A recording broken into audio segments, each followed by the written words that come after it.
আরে কি খুঁজছো? আরে আমার পার্সটা খুঁজে পাচ্ছি না। দেখলে তো, সবে মাত্র তোমাকে বললাম, আর তুমি হাতে নাতে তার প্রমাণ পেয়ে গেলে। যেমন কর্ম করেছো তার ফল তো পাবেই। বেকার আফসোস করো না, আফসোস করে কিছুই হবে না।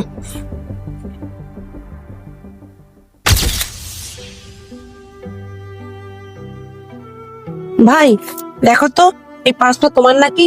দিদি আমি এই পার্সটা সকাল থেকে খুঁজছি, কিন্তু কিছুতেই খুঁজে পাচ্ছিলাম না। আমি ওকেও জিজ্ঞেস করেছিলাম যে পার্সটা পেয়েছো, ও বলছে পাইনি।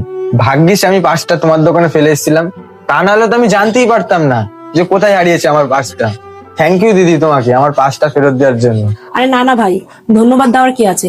তোমার পার্স আমি তোমাকে ফেরত দিয়েছি, আর তোমার পার্স আমি আমার কাছে রাখবো বা কেন? ঠিক আছে, আসছি আমি। হ্যাঁ দিদি একটুখানি দাঁড়াবেন। হ্যাঁ বোন বলো। দিদি তুমি তো সকাল থেকে এই পর্যন্ত সবজি বিক্রি করেছো, নিশ্চয়ই তোমার কাছে অনেক টাকায় বিক্রি হয়েছে।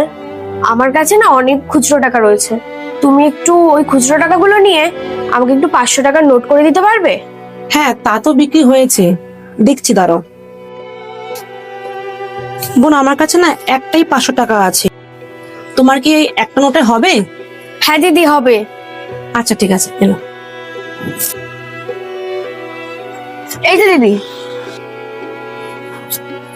ঠিক আছে বোন, আসছি আসছি ভাই। তুমি এই জিনিসটা কেন করলে? যেটা করেছে বেশ করেছে। জানো তো, কথায় আছে ভগবানের লাঠিতে কখনো আওয়াজ হয় না। তুমি সকালবেলা বাজার করতে গিয়ে কি করলে? তোমার নিজের যেন লস না হয় তাই জন্য তুমি তোমার নকল নোটটা ওই দিদিটার কাছে দিয়ে এসেছিলে। দিদিটা কি করলো? তোমার যাতে লস না হয় তাই জন্য নিজে এসে ওয়ালেটটা দিয়ে গেল। দিদিটা তো পারতো তোমার ওয়ালেটটা রেখে দিতে, তুমি তো সেটা জানতেও পারতে না। নিজেদের লাভের জন্য কারোর লস করানোটা উচিত না, কারণ তুমি যতটা খেটে ইনকাম করছো তারাও ঠিক ততটা খেটে ইনকামটা করছে। দাঁড়াও, এই টাকাটা নিয়ে তো তোমার এত প্রবলেম হচ্ছে। দাঁড়াও, না থাকবে টাকা, না থাকবে তোমার টেনশন।